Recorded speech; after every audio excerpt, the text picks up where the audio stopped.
am a zoophile. You did not mishear that. I do not have a thing for humans. I am more attracted to dogs like German Shepherd. Do your parents know that you're a furry? Sadly, but yes. Yes. Yeah, we have matching tattoos. With your parents? Yes. That's awesome. Yes, they do. Of course not. It's kind of cringe. Yes. Yeah. All right. And they really don't care about it. Absolutely. My mother makes fursuits. Like a full-on bodysuit or what? They're like tails, ears. It's very and inappropriate. They're wearing butt plug tails underneath like skirts. They're wearing dog collars to school with leashes hanging off. It's just not okay.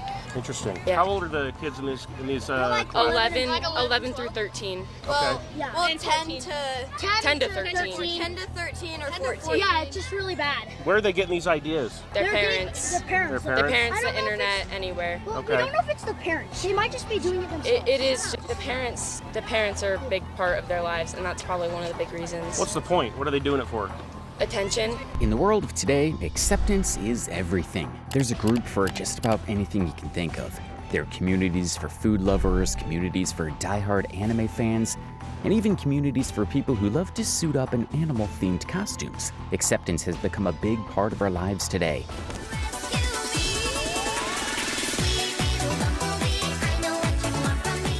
But when these communities begin to harbor criminals, degenerates, and even else hiding under the umbrella of giggles and cuteness, acceptance is the least of our worries.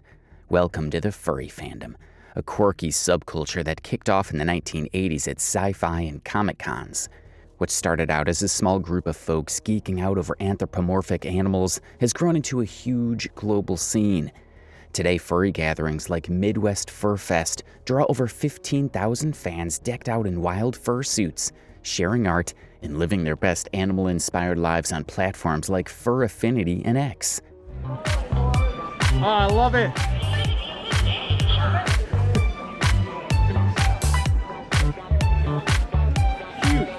Thank you.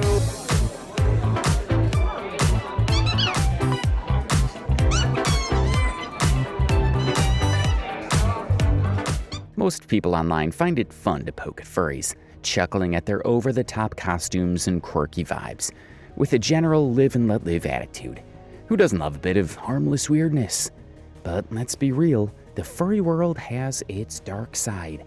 Scandals have shaken the community, from creepy fetishes to downright shocking behavior, with some names becoming infamous for all the wrong reasons. Take Kero the Wolf, a YouTube star with 100,000 subscribers who couldn't escape a storm of zoophilia accusations that sent him running from the fandom, only to creep back later. Then there's Foxler Nightfire, a controversial figure whose furry raiders stirred up drama with Nazi-like armbands and allegations of child abuse, making him a lightning rod for hate. Hypnotist Sappho shocked fans by openly admitting to zoophilia, leaving the community reeling. The furry world is filled with a number of characters with questionable fetishes and some outrightly disgusting desires, but in this video we'll be looking into the stories of Kero the Wolf, Khord Kitty, and Hypnotist Sappho. First off, who are the furries? Furries are people who have an active interest in animal characters with human characteristics. These characters are often created by the community members themselves, who take them on as a fursona, an alternate persona, who interacts with other fursonas in the community via role-playing and art. The fursona commonly embodies characteristics, personality traits, physical attributes, and projected ages desired by the individual creator. In the furry community, there are those who love to dress up in carefully put together outfits called fursuits. Every fursuit is designed based on the owner's unique idea. However, not every member of the community is a fursuiter. While some furries don't have fursuits simply because they don't want one, others just can't afford to get them. Fursuits cost anywhere from $1,000, with some more complex designs getting to as high as $4,000. In this community of fluff and love, there are characters that leave you shuddering when you learn of the things that they've done, and we're about to take a look at some of them. Let's kick things off with Hygiene, better known as Kero the Wolf, a name that's practically synonymous with one of the furry fandom's ugliest controversies. Born on May 29, 1995 in McDonald, Pennsylvania, Kero was a gay fursuiter and YouTuber who joined the fandom in 2012 after stumbling across some feral animal wallpapers and getting hooked through his then friend Snake Thing. He started his YouTube channel on July 7th, 2013, posting vlogs, for a little bit and see what happens. furry advice videos, My name is Kero the Wolf, and today I'm going to be teaching you how to talk to people on the internet in 5 easy steps. and nature clips. Hey guys, how you doing? So you may not know everything about wolves. I know we're beautiful, but there's more to us than just beauty. Eventually building a following of around 100,000 subscribers.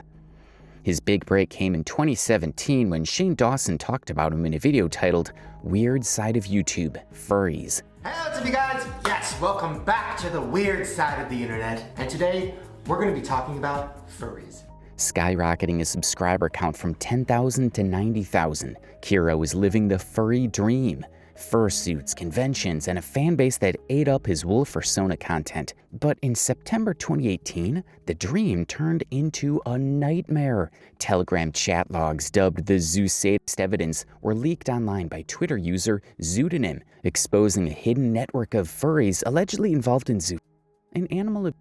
Zoodonym tweeted, "Some of these people were my friends. I burnt relationships I had with others for years for this. But you know what? When I find out my friend, a puppy to the point of splitting it open then left it for dead, that's not a friend." The thread contained a link for a now non-existent Telegram group called Dism Evidence, where logs of different conversations and videos were stored, and Kero's handle was front and center. While he didn't have the most gut-wrenching stories on the platform, fame does come at a cost. Seeing as he had a good follower count, his name was the loudest, almost drowning out every other name. Some called the leaks the Kero leaks. Zoodonym, disgusted by the things he found out, tagged different Twitter handles to help spread the word, even calling on people he tagged as enemies, saying, "We may disagree on things, but I'm sure you can agree that there are some things that even enemies can meet on. Animal abuse, torture, and murder. Hopefully these are some things. Check the logs, you'll find more." The logs, which surfaced on platforms like Twitter and Kiwi Farms, included graphic discussions about sexual acts with animals. There were even whispers of pedophilia sprinkled in the chats, though those were less substantiated. The furry community exploded, with fans and critics alike demanding answers. On the same day the logs were made public, Kero tweeted that his Telegram account had been hacked. Quite the coincidence. "Guys, I'm scared. My Telegram was hacked and I don't know what to do. What's happening?" In the screenshots, the most recent login was allegedly from a device from Iran. He might have sold that story just fine if he didn't go ahead and out himself quite foolishly. In a bid to double down on his claim of being hacked and not having access to his account, he put up another screenshot. In the image, the VPN icon is seen in the status bar, showing that Kero is actively using one to mask his location. So the idea that he had logged into his own account while setting his location to Iran was a more believable story than what he wanted everyone to believe. It looked more like a failed attempt at running away from the truth that now stared him in the face. Hey, so in the top right of the screenshot you provided, you literally still have VPN on. So if you want to keep the "I was hacked" narrative, that is not recommended, tweeted one user. At this point, it's not hard imagining just how disappointed Kero must have felt when his master plan fell flat on his face. One of the biggest issues with Kero's claim of being hacked is the fact that Telegram logs contained conversations that span the space of 2 years. If his claim were true, it would mean that he had been hacked for 2 years without his knowledge, and that seemed very unlikely given the fact that the same Telegram account got deactivated in the middle of the entire drama. A Twitter user named Mordecai who went through the logs tweeted, "Kero the Wolf is part of a circle of furries who participate in not only zoo, but also animal torture and discussion of pedophilia. Here's the evidence." For those who don't know what zoophilia is, it's described as the sexual attraction of a human toward a non-human animal, which may involve the experience of sexual fantasy about the animal or the pursuit of real sexual contact with that animal. For the record, sex between humans and animals is illegal. Mordecai went on to share screenshots of very disturbing messages from an account alleged to have been Kero's. In one of the images, Kero wrote about his animal-related fantasies. "Sorry for not responding last night. I passed out. But yeah, I'm okay with stuff if it's not that bloody. But I'm totally against killing for sex. I only do it with roadkill. Way to go, Kero, the zoo with a conscience. How poetic. Not to justify any of the madness and disgust, but doing it with roadkill sounds more like a more morbid thing to do. Again, this isn't a justification for anyone having with an animal. In another conversation, Kero talks about his love for physical acts with puppies. Ooh, cub. I always loved puppy butt. I need some puppy boot. To which Snake Thing responded, let's go grab ourselves a real cub and an animal. Let's make some real. It was an entire system of people encouraging themselves down the terrible path of sexualizing and innocent animals. Mordecai shared just enough evidence to make sure that simply just denying the allegations would not fix things for Kero. In yet another conversation, Kero wrote, I've played with 2 pups so far. They were just my dogs growing up. I only fingered their throats and put my pinky up their butts. As much as Kero's fetish was reinforced by Snake Thing, one thing is clear, and it's the fact that he had these fetishes right from when he was a child. What these conversations gave him was a family that shared the same illegal desires with him. Regardless of how unreasonable the defense it was, in the middle of all the allegations, Kero maintained his claim that his account was hacked. He swore that he could never have done any of the things he was being accused of, claiming that the conversations were all faked by trolls trying to get attention. That was a hill he was ready to die on. I didn't do this. It should be obvious that these logs are fake. They don't even talk like me. Despite Kero's denials of ever being the one who wrote all those things in the chat logs, Twitter users went on to unearth and publicize many things Kero was alleged to have done to animals in the videos that were shared. A Twitter user wrote, hey, just so y'all know, if you don't have the stomach to watch the videos of Kero doing to these innocent animals, I'm gonna give you an extremely triggering thread of what I saw. There's so much more than he's just a zoo. However, most of the videos were revealed to not have been Kero, but other horrible individuals. The same user gave an update clearing the air that while many of those videos were not of Kero's act, some were. Not all of the suitors in the videos are Kero, I was mistaken. But the deer video is confirmed Kero. I won't link the videos as they're too disturbing, and frankly, I could go to jail for distributing content. The number of disgusting chats and videos that were exposed in the leak could honestly send anyone involved to jail if enough evidence was found. When everyone thought that these accusations could not get any worse, one in particular rocked the whole situation, adding more fuel to the fire. Prior to the Telegram chat logs being leaked, Kero had talked about his dog dying, but what nobody knew was that even his own dog was not spared the terror of a that Kero dished out to innocent animals. It's not unheard of to call a dog a man's best friend, so it's utterly unnerving to know that someone would go that far with one that had gotten the feel of home with him. Mordecai posted a conversation between Kero and Snake Thing, where he talks about his dog. In January 2017, Kero the Wolf had a dog that became ill with kidney failure and passed. Here's a conversation he had, indicating his remorse for losing his dying dog. Screenshots from tweets around that time correlate to this being a dog that did in fact exist. Thank you. I left the group because it reminded me of the stuff I did to him. Now that he's dying, I can't believe I did that to him. I can't be part of that group any longer. I love him so much, and when he needs me, I can't be there. I'm almost 2 states away. To which Snake Thing responded, try not to feel too beat up about what you did or what you've done. He still loves you in the end, and I'm sure he has had a blast of a time with you. With some care, he could survive until you see him again, I think, though it'd cost some, I think. But for closure for you, I think it'd be worth it. In all of this, Kero was not without his own supporters, people who were not buying the story. In a now deleted video, YouTuber PK Russell claimed, just like Kero, that the entire thing was all fabricated. People go to insane lengths to destroy people they don't like. It is totally not out of the question that someone would have done this out of malicious intent. While his line of reasoning isn't wrong or flawed, that didn't hold a candle to the tons of evidence that supported the fact that Kero was indeed guilty of everything he was accused of. There were some very sensitive similarities between Telegram Kero and YouTube or Twitter Kero. They both got their fursuits around the same time. They also attended Anthrocon at the same time. And they both take the same stand on animals. Kero also had a Beast Forum account where he went by the name The Dogman 2. Beast Forum was a platform where zoo shared their inhuman desires quite openly.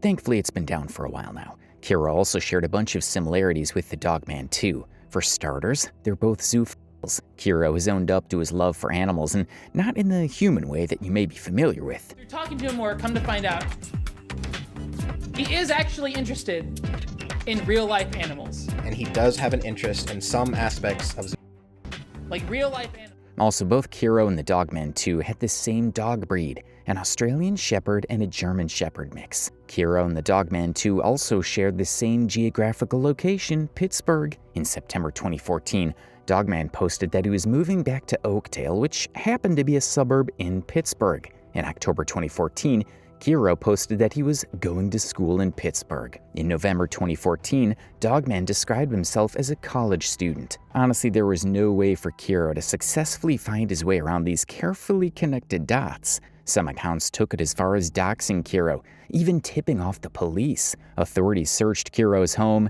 seizing his devices, but found no actionable evidence. While some furries hailed the responsible parties as heroes, others saw it as vigilante overreach, splitting the community. However, after 2 years of silence and laying low, Kero returned to social media in 2020, releasing a video on YouTube where he wanted to clear the air and tell his side of the story. Since then, he's been active, even though not as much as he was before the accusations. Whether he's a monster or a misunderstood edgelord, Kero's name remains a cautionary tale in the fandom. Speaking of cautionary tales, let's talk about someone whose stench, literal and figurative, has left a mark on the furry fandom. Oh my, what is that smell? Next up is Gabriel, better known as Khord Kitty, a 38-year-old Californian fursuiter whose antics have made him a polarizing figure. Group that goes too far, that maybe gives it a bad name or stands out in your mind? Well, honestly, there is a group that makes it, that gives it a really bad name. There's actually a few little groups in it, and I think the best way to call them is the degenerates, like the ones that are just, they don't know right from wrong, so they just consistently do the wrong. It's quite ironic how Khord Kitty confidently calls out a group of furries who got too far, and even calls them degenerates. You would think that knowing the wrong thing would make him act right, but, well, that's not the case with this furball. He just so happens to be a top-ranking member of the degenerate community, as we're about to see. Gabriel got into the furry fandom in high school, as at the time of this interview in 2022, he was 35 and had been a furry for 21 years. Doing the math, he joined the fandom when he was 14. That's super early, but not uncommon in the fandom. People are known to start their journey into the world of furries quite early. He became active in the late 2000s on platforms like Fur Affinity and attending conventions like Anthrocon. His persona, Khord Kitty, is a playful, cheeky cat that loves to dance. But don't be fooled by that sweet, playful front. The desires, fetishes, and eventual actions of this furry pack a lot more stench than the literal one he carries around with him. Unlike many fursuiters who love the art and community and just go ahead and buy fursuits, Khord Kitty's persona has a disturbing backstory, almost like it gives a glimpse into the fact that the human behind the fur is, well, quite disturbed. Here is the backstory according to Gabriel. Khord Kitty was originally a male human named Chris. Chris was cursed when he ran over a cat during a drunken after-party drive. That unnamed cat had a karma spell which cursed Chris. The spell made Chris have to become Khord Kitty. With no memory of her previous human form, Khord's personality is playful, curious, cheeky, and sly. It's the kind of quirky lore you'd expect from a furry, but Gabriel's real-life actions took things to a whole other level. Khord Kitty first gained attention for his fursuit dance videos.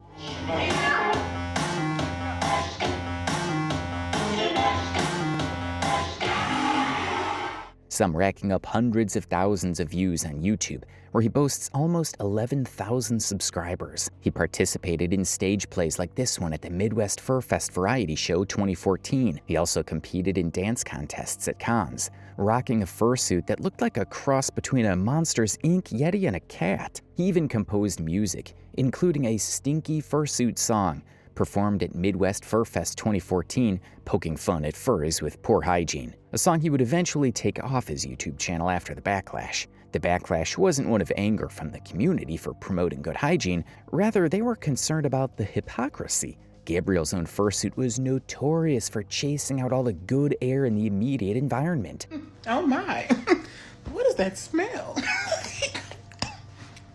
In the comments section, someone replied, "Take your own advice and clean your suit, Khord." Apparently, there were other people who had been in close proximity to Khord's fursuit and had the same thing to say about his suit. At Fandoms United 2015, someone slipped a note under his door that just said, "Stinks," with an arrow pointing to his name. Tumblr post from Further Confusion 2016 described his suit as grimy and unbrushed, with an odor so bad it cleared out the Headless Lounge. I saw Khord Kitty's suit at Further Confusion 2016's Headless Lounge. They were airing it out this last weekend and said, shudders, that thing stunk so bad that nearly everyone was shoved up against the other side of the room. The poor thing was unbrushed and grimy to the max. I really wish the suit was washed beforehand. Another user wrote, different and on, Khord Kitty's suit is disgusting.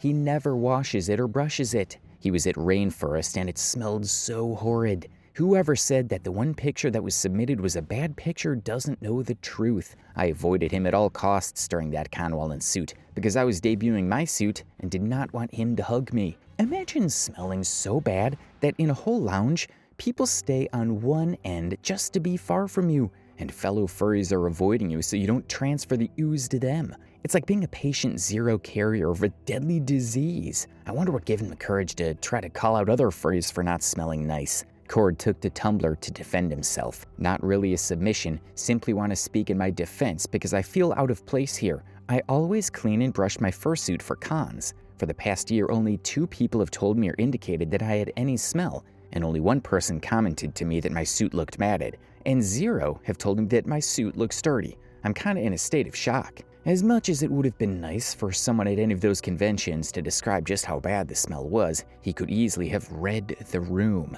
If so many people are keeping their distance from you and trying their very best not to allow you to touch them, it would take a very oblivious person to miss all the cues. He goes on to write, in regards to the smell, not until FWA did I figure it out on my own. An effective method of drying my suit from sweat. Unfortunately, I was given poor advice early on, like hang drying was an effective method, which it is not. So it means that he was aware that his fursuit was not drying properly all the while, but he just went about wearing it around anyway. Not a single shred of empathy for anyone that had to endure the horrible stench that tagged along with him. If he was so aware, why exactly was he shocked at the posts people made? But the stench was the least of his problems. In 2015, Gabriel started dating fellow fursuiter Deborah, aka Bun Bun. In a Twitter post he wrote, I've chosen a sexuality, hetero-flexible. Also good news, I might have a GF. They got engaged at Furlandia 2016 with Deborah already pregnant and married at another con complete with a furry priest and cat-eared relatives. On social media, they were a good match for each other, taking goofy pictures together and appearing like they lived a furry love story. Turns out that Deborah's family was not happy with her decision to get married to Khord. They believed it was rushed because she was pregnant with his child, but she said it was love. Behind the scene, things were actually not as rosy as the cute pictures made people believe. Though they were married, Khord was the most irresponsible husband a woman could have. According to Deborah's tweets, she worked so hard because she had to foot all the bills by herself, and Khord did absolutely nothing to help. Things got so bad between them that the situation escalated into physical harm, with Deborah admitting that she slapped him out of frustration. I slapped Gabe today. He was being mean and bullying me. He really my life over yesterday, so he decided to take it out on me today, and this is what he does to me. He makes mistakes and makes me pay for them emotionally if I say anything at all. I don't even know what to do. He is a nightmare. I told him that I hated him and I wanted him gone. By June 2019, Gabe and Deborah ended their marriage, and in the wake of the divorce, things got messy.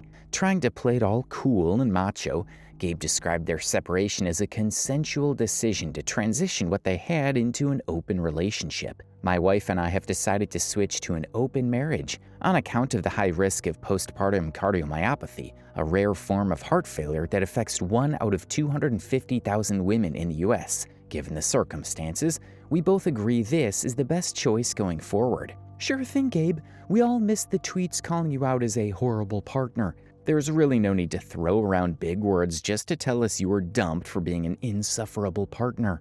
Just days later, he was on Twitter looking for attention as usual. Don't ask me why, but this was literally the worst week of my life. I've never been more miserable. I've been sobbing uncontrollably. I walked into a graveyard because I wanted no one to ask why I was crying.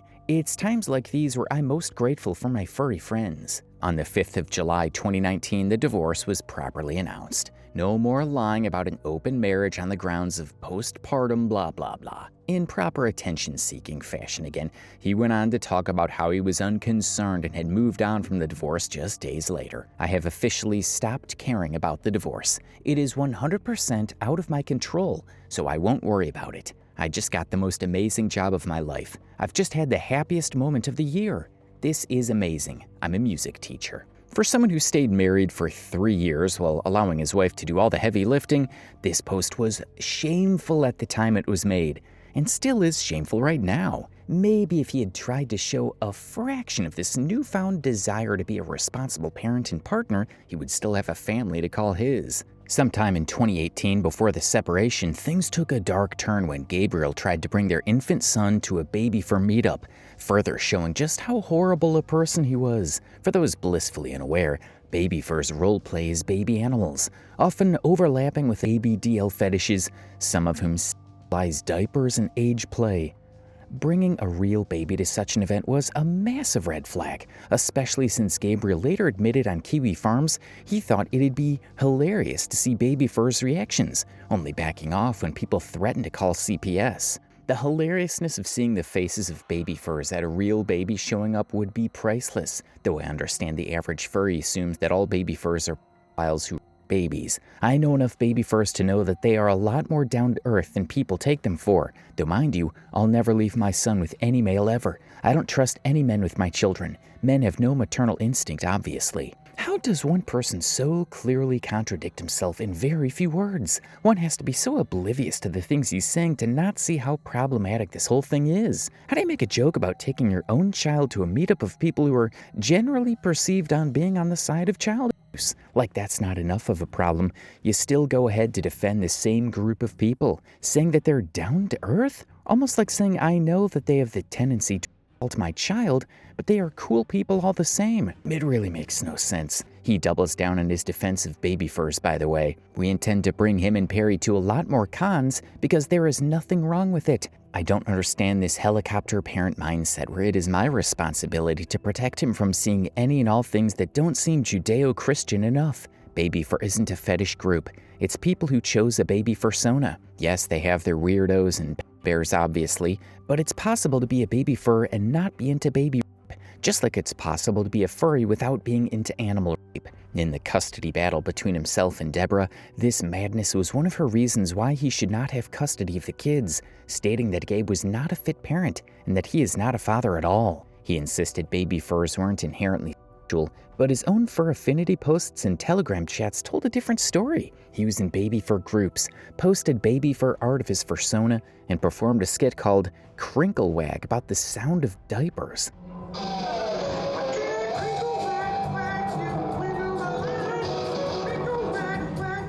Another not-so-shocking revelation during all of this was the fact that Gabe was a zoo.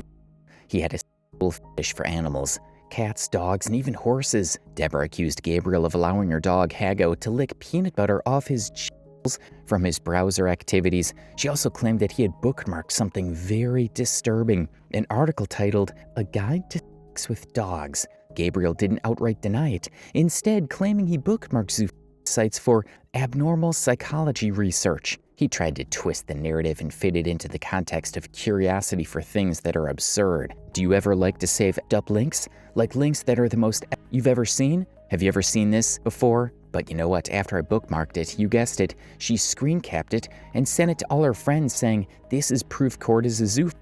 I remember first finding out about the link when someone told me about the Dolphin Caves Google Maps link. Talk about regrets. His F list from 2019 listed fetishes like zoo, age play, and barbed wire, tying into his cat fursona. He commissioned art of his fursona with dogs and defended it by saying his fursona's human-to-cat transformation made it not really zoophilia.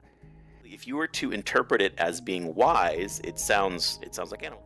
But if you were to interpret it as being human, it would actually perfectly match my fursona backstory, which is about basically a kind of a douchebag named Chris who then turns into a cat and then is kind of stuck in that body and then has to spend the rest of their life in that body because they went out drunk driving and then cat, and that cat had a curse on them, the karma curse. So basically he had to give to the world what he took away. He basically took away a life, so he had to give that life back, and that's the reason why, that's the whole foundation of the backstory. So I was thinking a human sapient, so the idea of like a human inside of like a feral quadruped. So that's where that came from. Pretty much my whole F list, it's literally just based off of that backstory and the idea of that back. Basically, he's saying that it would be zoophilia if it weren't for the backstory of his persona. If you're not Gabe, it's understandable that this makes no sense at all to you. One thing that he won't do is stand with his 2 feet on any claim he has that people consider wrong. He just dances around with weird logic that should not make sense to anyone. He also admitted to watching cat videos in a Cats NSFW Telegram group, claiming they were anthropomorphic cats, though the context suggested otherwise. Gabe's love for all things zoophilia can be traced to his upbringing. From some truths he revealed in conversations, it's clear that his parents did not do him any good with how they raised him. In one conversation, he narrates how his mom randomly showed him a video of a woman having relations with a horse. My mom showed me a best video once, no joke. It was the funniest ever. When he was called out for this in an interview, he tried to spin this into some lack of context misinterpretation, as always trying to look for a way out all the time. So basically, okay, let me first rewind. So what Kiwi Farms does is it takes everything I've ever said on the internet and cherry picks. And I could add context to everything, but you have to be patient because obviously there's a lot of stuff. So with that, I'm confused. How?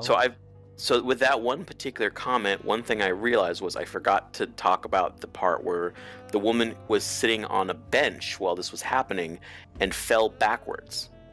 And that's why it was funny. In his defense, he was not a zoophilia or into having relations with animals. It was all just fantasy and desire. He wrote, "I'm not into cats." Again, the #1 most popular fantasy of all women is to be.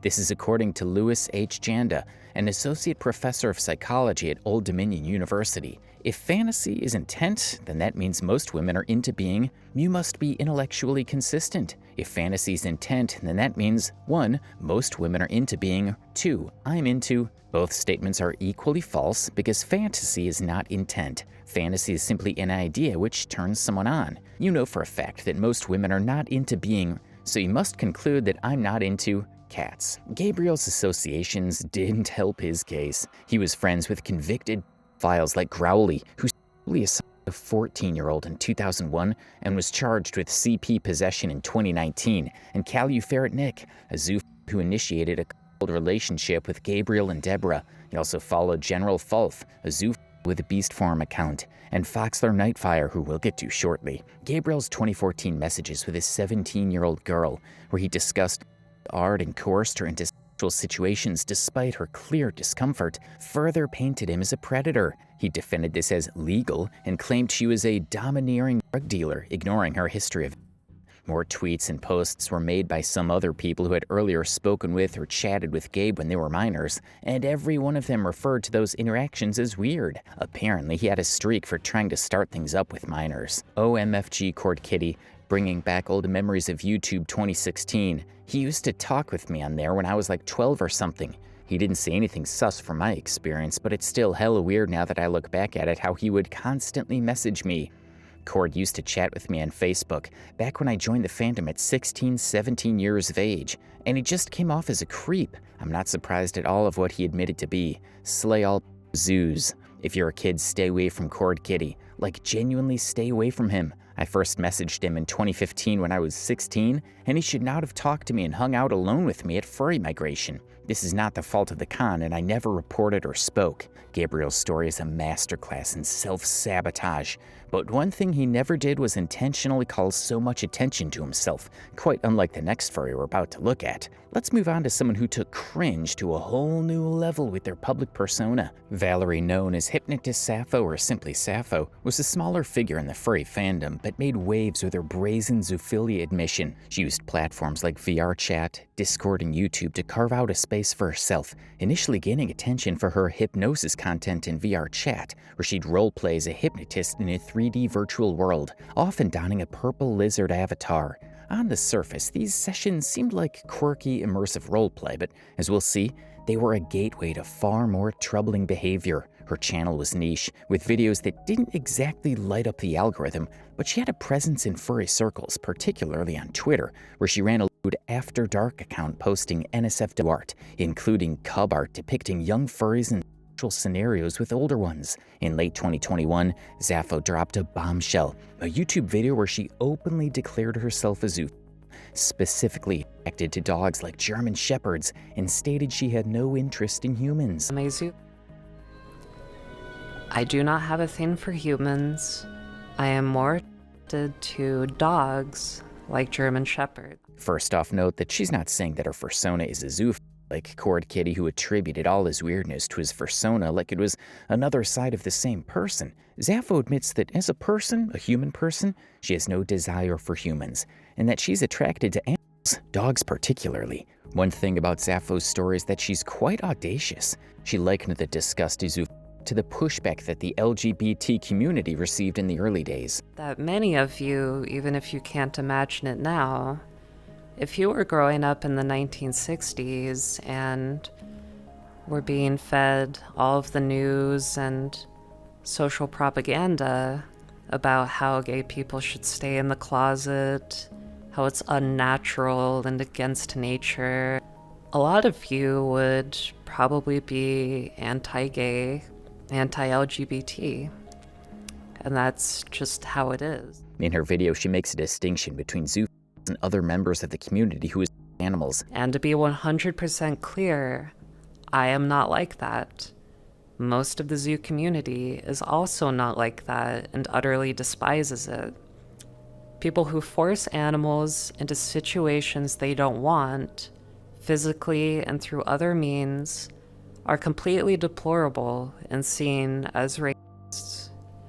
Playing with an animal that is not mature is like the equivalent of pedophilia, and it's treated as such. I do not support those people, and they do not deserve the same title. She referenced ethical zoos and Zeta principles, Zeta standing for zoo engagement for tolerance and acceptance, attempting to distinguish herself from zoos like Kero the Wolf, a notorious figure linked to animal. And those principles are: bestow upon animals the same kindness one would wish bestowed upon oneself. Consider the well-being of an animal companion as important as one's own. Place the animal's will and well-being ahead of one's desires for gratification. Teach those who seek knowledge about zoophilia and bestiality without promoting it. Discourage the practice of bestiality in the presence of fetish seekers. Censor sexual exploitation of animals for the purpose of financial gain, and censor those who practice and promote. She insisted her attraction was rooted in love and consent, a claim that fell flat with anyone grounded in reality. Saying something with a calm and soothing voice with as much logic as you can muster does not automatically make it sensible. There's a clear definition of who a zoophile is, and it's not changing because one person has an inordinate desire to be sexually involved with animals. The idea that an animal can consent to relations with a human based on the emotion of love is in itself a very baseless argument. For many animals, this is instinctive. For dogs, it's very much the case. There are enough videos on the internet where dogs randomly mate with themselves when they've not known themselves for even up to 5 minutes. Or how do we talk about the many stories of dog owners who've said that they just found out their dogs were pregnant and they weren't aware of how it happened? Those cannot be the same animals that any sound person should say can consent to such unholy relations. Unfortunately, Sappho is not one of the sound humans, as you've seen so far. One of her arguments was that a sexually mature dog could not in any way be compared to a toddler who is very obviously sexually immature. Unfortunately, even that argument can be and has been scientifically put to rest. Dr. Jill Sackman, who's a clinician in behavioral medicine and a senior medical director with a PhD in molecular and cellular biology, says that dogs definitely can think, but that they probably have the level of cognition of a 3 to 5-year-old human. So except we're able to take the claims of an unenlightened YouTuber over the research of someone in the veterinary field, it's safe to say that zoophilia can very well be equated in deeds to pedophiles. The video, her most viewed, sparked immediate outrage. Furries were quick to condemn her, with many only learning about her through the backlash. On Reddit pages, you'd readily see questions like, who is Sappho? Literally who? Divided in knowledge, united in anger and disgust. The backlash was immediate and intense. Furries, already a group that faces stereotypes, were horrified that Sappho's actions could further tarnish their reputation. Commenters expressed disgust, with one writing, listen, we furries might wanna animals that stand on 2 legs, but animals that stand on all 4? Why, that's just terrible. One commenter wrote, I'm part of the furry community and we're doing everything in our power to make sure she's dead brutally. But Sappho didn't back down. Instead, she leaned into the controversy, using it to build a following among a niche group of like-minded individuals. Her Twitter account, both main and NSFW, were suspended on December 18, 2021. In response, she created a Mastodon instance, zetamu.club, which she shut down by January 6, 2022, redirecting to Sappho.rip, where she announced killing off her Hypnotist Sappho persona. Digging deeper, it became clear that Sappho's YouTube account was just the tip of a much larger, more disturbing iceberg. Thanks to the meticulous work of users on Kiwi Farms, a forum known for archiving internet controversies, a detailed picture of her activities emerged. In the summer of 2021, Sappho was heavily active on VR chat, where she conducted her hypnosis sessions. These weren't just playful simulations. Leaked messages revealed that Sappho derived gratification from them, a kink she initially downplayed as mere roleplay. Just got one with some very pleasant nuances. Did some therapy, and then things just kinda happened, and suddenly fractioned them a few times doing erotic hypnosis. Had someone writing and moaning my name as they came, and the other was trained up with a word that makes them feel deeply like a nice filling knot is gently pressing in and out. She frequently furry-themed VR chat servers like Furry Talk and Chill, where she'd connect with users, add them on Discord, and engage in explicit roleplay. One such user was a 16-year-old named Gray. Sappho, then 21, initiated conversations with Gray over Discord, which escalated to simulated acts in VR chat. When Gray later recognized the inappropriateness of these interactions given the 5-year age gap, word spread within the community. Server admins alerted to Sappho's behavior with a minor, banned her from VR chat and its associated Discord servers. But these bans were a slap on the wrist. She faced no real consequences and simply moved on to create her own space. That space was Mama Sappho's hypnotherapy server on Discord, advertised as a community for furries and hypnosis enthusiasts, but quickly revealed to be a hub for explicit content. If you look closely, you'll see that all this server was about was NSFW content. Disturbingly, this server had an age requirement of just 13 and up, with NSFW channels supposedly restricted to those 18 and older. Sappho claimed to verify IDs for access, but evidence showed otherwise. In this interaction between 2 server moderators, Matcha seemed rather disappointed and concerned that a server built on Sappho's influence from a previous platform that was strictly for people aged 18 and above. In his words, I'll be honest, the fact that this isn't 18 plus was a big shock to me, considering that Sappho built a lot of her audience out of hypnofurs, an explicitly 18 plus community. It's just a bit scary that hypnotists who are not hypnotherapists would accept minors. I feel like the line between SFW and NSFW in this server is too blurred to justify minors being in the server. Basically, not only did she further her unsettling ambition to indoctrinate minors into a world they should never have been a part of at such ages, she put together a community of people just like her, who saw no wrong in doing just that. A 17-year-old moderator named Blue had access to NSFW chats, including one called NSFW Feral, which featured illustrations of bestiality, such as non-anthropomorphic dogs in explicit scenarios. The server's environment raised red flags, especially after a moderator named Matcha resigned and posted a twitlonger on September 8, 2021, exposing Sappho's support for Zoo. Matcha described disturbing content in the NSFW Feral channel. When Matcha questioned Sappho about her views, she admitted to supporting Zoo, claiming they were misunderstood and unfairly conflated with fetishists because of the horrible stuff that happened with Zoo. People conflate Zoo with sadists and fetishists. Why? I have my opinions on the matter. She also sent Matcha a link to the Zooer Than Thou podcast, a platform where Zoo openly discussed their attraction to this podcast, still available on YouTube at the time, was a cesspool of delusional and graphic content, with episodes dedicated to topics like coming out as a zoo. When this was happening, she attempted to deny the facts, stating that these accusations were a lie. Many of these receipts are either insane speculation, forged, or hearsay. I still don't see hard evidence to back any claims made, and the fact that a 17-year-old Canadian who had moderator privileges got access to those chats is a yawn at best. Also, no NSFW zoo content has ever been present on that server unless you stretch the meaning of feral furry artwork. Making such a claim for a server that had active practicing zoo members where all the groups were also NSFW groups is a very bold move if we're being honest. It would take someone trying to give her the benefit of the doubt to actually believe that. Macho's exposé, backed by DM evidence, confirmed Sappho's active promotion of these ideas within her community, which included minors. Sappho's behavior didn't stop at zoo.